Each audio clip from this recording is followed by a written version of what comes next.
Olá, amigo espectador do Formiga na Tela, seja bem-vindo a mais uma edição do nosso videocast semanal.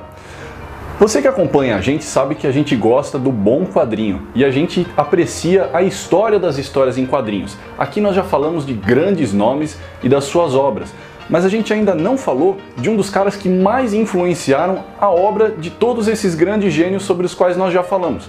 Na pauta de hoje, nós vamos falar sobre Winsor McCay.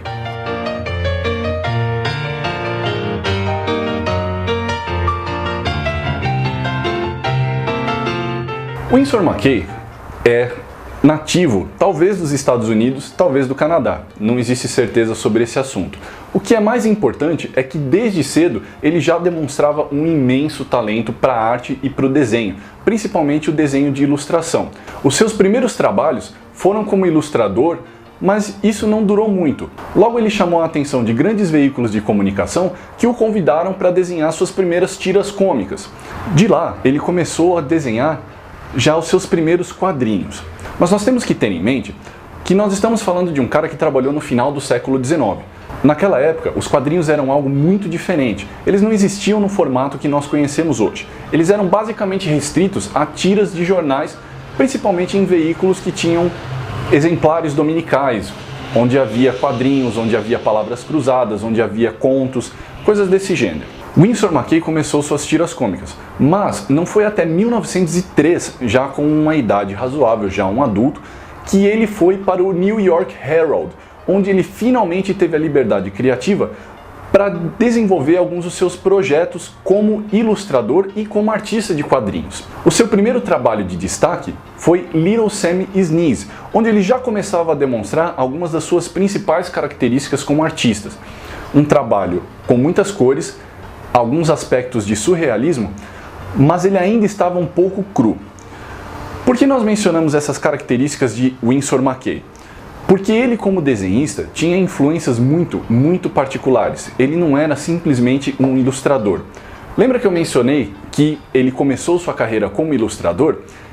Entretanto, ele não aprendeu a desenhar com ilustradores tradicionais. Pelo contrário, no estado de Michigan, onde ele estudou suas primeiras técnicas de desenho, ele aprendeu com John Goodison, que não apenas era um artista, mas também era geógrafo. E essa influência, essa perspectiva geométrica do autor, influenciaria toda a obra de Winsor McCay. Mas não foi até o ano seguinte, em 1904, que ele desenvolveu o seu primeiro grande projeto e emplacou o seu primeiro grande sucesso. O nome é difícil, fiquem comigo. Dream of the Rabbit Friend. Não, Rarebit Friend. Fiend. Nossa, que nome do cacete. Dream of the Rarebit Friend. Ou como foi traduzido aqui no Brasil, Sonhos de um Comilão. Essa tira é extremamente interessante e, junto com as qualidades adquiridas durante o seu estudo com John Goodson, o geógrafo, Winsor McCay começou a desenvolver outra de suas grandes características como artista de quadrinhos, a metalinguagem. Na trama básica de Sonhos de um Comilão, você tinha sempre uma pessoa aleatória que sofria de algum tipo de pesadelo, originado de uma comida estragada que todas essas pessoas comiam em comum. É uma espécie de torta de coelho com cobertura de queijo, isso definitivamente não é importante. O que é importante é que, nessas tiras, Winsor McCay não apenas utilizava uma perspectiva única, que ainda não era conhecida nos quadrinhos, mas ele também inseria elementos metalinguísticos que usavam o próprio espaço da tira cômica para desenvolver a sua pequena piada, a sua pequena troça, ou mesmo para impactar o leitor. Esse uso de metalinguagem era praticamente desconhecido nesse período e não havia ninguém que havia feito isso antes. Esse detalhe da metalinguagem é extremamente importante porque mesmo grandes autores posteriores ao Winsor McCay usariam isso para explorar os quadrinhos como uma forma de arte e não apenas como uma narrativa secundária.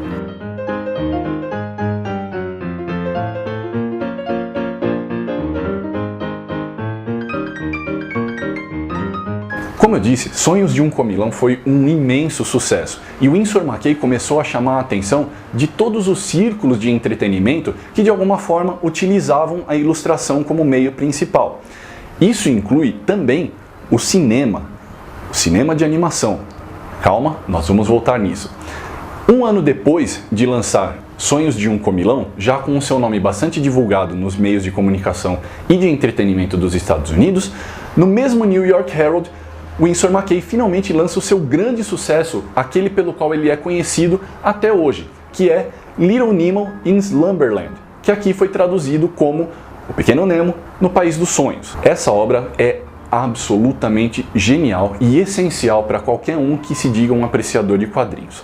Porque não apenas Winsor McCay resgata aqueles mesmos elementos que ele já havia demonstrado dominar nos quadrinhos anteriores, a perspectiva realista e o uso da metalinguagem, ele também acrescenta um novo elemento que seria determinante para o desenvolvimento das histórias de quadrinho enquanto forma de arte: continuidade. Pequeno Nemo apresenta pela primeira vez uma história em quadrinhos que possuía um desenvolvimento para além da tira fechada. Ou seja, para você acompanhar toda a história do Pequeno Nemo, você precisaria acompanhar desde a primeira tira e ver para onde ele ia, que tipo de aventura ele passava, que personagens ele conhecia, que novos cenários ele explorava. Isso, associado a um desenvolvimento das técnicas de colorização que existiam na época, fez com que Little Nemo adquirisse características oníricas, características metalinguísticas e principalmente metaficcionais. É um estudo de caso para quem aprecia quadrinhos. Por que nós dizemos isso? Lembra o exemplo que eu mencionei de Sonhos de um Comilão? Quando ele utilizava o espaço do quadrinho para desenvolver uma narrativa dentro da tira? Em Pequeno Nemo, esse mesmo quadrinho passa a mudar de forma. O próprio quadro passa a adquirir novas vertentes, novas perspectivas, e ele mesmo passa a se tornar parte, não apenas do desenvolvimento da narrativa, mas ele passa a se tornar um personagem dessa narrativa. Como você pode ver no exemplo que nós vamos dar agora, perceba como o primeiro quadro tem uma perspectiva bastante limitada. Note que os cogumelos que estão ali vão aos poucos crescendo e o próprio quadro vai crescendo com ele. Note que o desenvolvimento dessa tira não é o tradicionalmente horizontal e muito menos vertical, como você também pode estar acostumado, mas ele acompanha um desenvolvimento diagonal, o que na época proporcionava um tipo de perspectiva com o qual as pessoas estavam completamente desacostumadas e era até mesmo chocante para quem acompanhava o trabalho de Winsor McCay. Esse choque era provocado principalmente pelo contraste entre a perspectiva realista dada pelo desenho exímio do Winsor McCay com esses temas surreais que ele propunha em Pequeno Nemo. Por que esses temas que nós chamamos de oníricos? Porque eles são exatamente isso. Em Pequeno Nemo, nós temos a história de uma criança que adentra o mundo dos sonhos e lá passa por inúmeras aventuras em diversos tipos de cenário. É difícil para nós resumir um pouco sobre o que é a trajetória de Pequeno Nemo, porque essa tira se desenvolveu durante quase 15 anos, então nós temos bastante história para acompanhar. Mas o essencial é entender que Winsor McCay não era um grande narrador, ele não era um grande escritor. A sua arte, entretanto, e o seu domínio do espaço metafísico e metalinguístico proporcionado pelo quadro em branco, tornava a narrativa quase secundária. A apreciação da arte em si é que torna Winsor McCay um artista indispensável para quem gosta de quadrinhos. Principalmente porque, se você notar no quadro que nós estamos vendo agora, perceba como nós estamos vendo elementos que evocam uma espécie de pré-surrealismo inseridos dentro do contexto da tradicional Art Nouveau, que na época estava na moda. E essa associação de características de Art Nouveau com o pré-surrealismo se tornam ainda mais intensificadas, não apenas com o uso das cores que nós acabamos de mencionar, mas também com o rompimento do padrão estático dos quadros que nós mencionamos anteriormente. Perceba como Winsor McCay simplesmente devastou qualquer tipo de conceito, qualquer tipo de convenção que existia sobre quadrinhos naquele período. Ele simplesmente mandou às favas a maneira como se fazia tiras cômicas naquela época e usou a oportunidade de desenvolver histórias em quadrinhos para torná-las uma forma de arte. Embora ele não tenha atingido todo o seu potencial, ele ainda assim é um marco brilhante na história das histórias em quadrinhos que não pode ser ignorado. Tanto não pode ser ignorado como ele não foi, e ele chamou a atenção até mesmo de outros meios de entretenimento. Ele foi convidado, após o sucesso de Little Nemo, a fazer parte dos chamados Vaudeville Acts, os atos de vaudeville, também conhecidos aqui no Brasil como teatro de variedades, que eram grandes eventos de entretenimento que existiam no início do século XX, onde diversos tipos de artistas eram colocados num palco e forneciam entretenimento como eles podiam para as pessoas. Winsor McCay chocava porque ele desenhava com uma velocidade e precisão inacreditáveis, e ele conseguia fazer algo que também não existia nessa época, porque ao se inserir como personagem das suas próprias histórias em muitas situações dentro desse teatro de variedades, ele acabou inadvertidamente rompendo com um outro padrão que ainda não existia nos quadrinhos da época, a quebra da quarta parede. Então, vamos contando: o rompimento do padrão estático dos quadros, o uso de cores como nunca havia sido feito antes, metalinguagem e metaficção, personagens oníricos, pré-surrealismo, Art Nouveau, tudo isso feito por uma única pessoa. E sobre tudo isso nós ainda temos a quebra da quarta parede. São elementos demais, gente. Winsor McCay é simplesmente um gênio. Esse sucesso não passou batido por outros meios de entretenimento. A revolução provocada por Winsor McCay nos quadrinhos chamou a atenção de outras pessoas. Isso o levou a outros universos, já que, como eu havia dito antes, os quadrinhos ainda eram uma forma de arte em desenvolvimento. Mesmo que ele fosse bastante reconhecido pelos seus trabalhos com Sonhos de um Comilão e O Pequeno Nemo, ainda era um meio restrito, e ele, como grande ilustrador que era, pretendia alçar voos maiores, e ele fez exatamente isso se utilizando da sua própria criação. Em 1911, Winsor McCay rompeu mais uma vez todas as barreiras e levou seu personagem mais popular, Pequeno Nemo, para o universo das animações. Como vocês podem ver, essa animação é bastante avançada para a época. Lembre-se, nós estamos falando de 1911. Nem mesmo outros grandes nomes da animação, como Walt Disney, Dave Fleischer. Eu vou falar Dave Fleischer mesmo, foda-se. Tá? Nem mesmo outros grandes nomes das animações, como Walt Disney e David Fleischer, já estavam na ativa. Winsor McCay foi mesmo um pioneiro nesse sentido. Aqui um pequeno adendo histórico. Se você for procurar alguma coisa sobre a história de Winsor McCay, você provavelmente vai ver ele se autoproclamando como o primeiro animador dos Estados Unidos. Talvez ele tenha sido o maior do seu período, principalmente dado o sucesso das suas animações, mas ele não foi o primeiro. Esse título vai para James Bracton, eu ia falar, gaguejei. Esse título vai para James Bracton e para Emile Cole. Mesmo assim, mesmo lembrando desses nomes, merecidamente, eles não atingiram sequer uma parcela do sucesso que o Winsor McCay adquiriu como animador, porque ele trouxe o sucesso dos quadrinhos, Seu Pequeno Nemo, para as animações e ele obteve um sucesso exponencialmente maior com ele. Pequeno Nemo seria, guardadas as devidas proporções, o que hoje nós consideraríamos como um blockbuster de animação da Disney, para vocês terem uma ideia do tamanho do sucesso que ele fez. E mesmo assim, por incrível que possa parecer, ainda não foi o maior sucesso da carreira de Winsor McCay como animador. Esse título fica reservado à animação de 1914, Gertie the Dinosaur, onde Winsor McCay finalmente se autoproclamou como não apenas o primeiro animador da história dos Estados Unidos, título esse questionável, mas também como o maior animador dos Estados Unidos, esse título já apropriado, embora um pouquinho arrogante.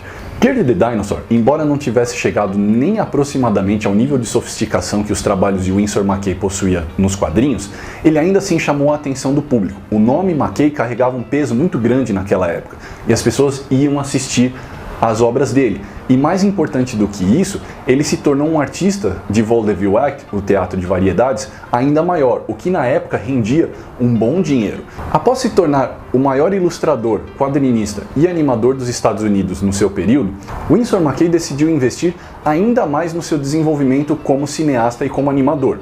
Isso levou ele a desenvolver The Sinking of the Lusitania, em 1918, que retratava o afundamento do navio onde morreram quase 150 americanos e que levou à entrada do país na Primeira Guerra Mundial. Só que esse, apesar de ser uma animação, como vocês podem ver, tão boa quanto todas as outras que o Winsor McCay fez, não chamou a atenção do público. E o alto investimento fez com que o nome de McCay começasse a entrar em decadência.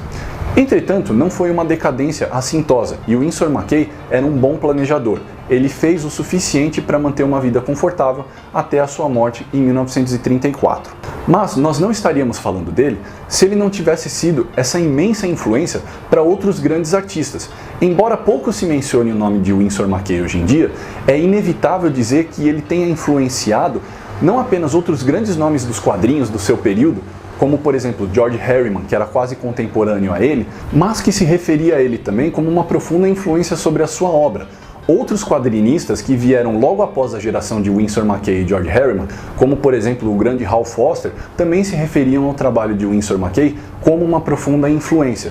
Pessoas relacionadas a outros meios de entretenimento, como os próprios animadores que nós já mencionamos, Walt Disney e David Fleischer, que você pode não saber, mas é nada menos do que o inventor da rotoscopia, um dos elementos mais importantes da história da animação, também se referiam ao Winsor McCay como uma de suas maiores referências. Pessoas de outros gêneros de arte também se referiam ao Winsor McCay dessa forma, como ninguém menos do que o diretor Federico Fellini.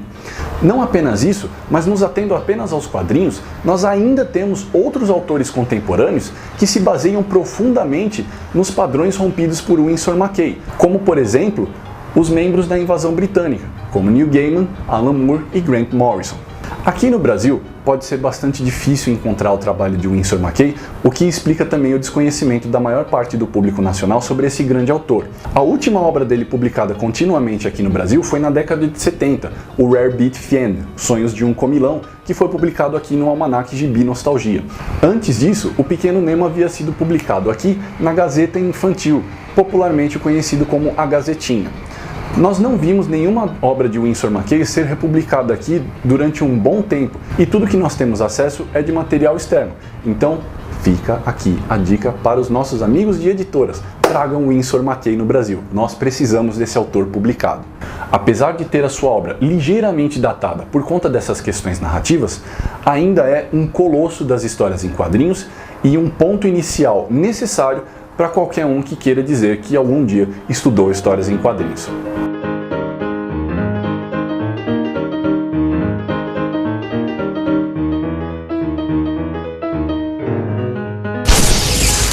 É isso aí, amigo espectador, por hoje é só. Você gostou da nossa mini palestra? Deixa aí nos comentários sugestões de outros temas sobre quadrinhos, cinema, que você quer que a gente explore mais aprofundadamente.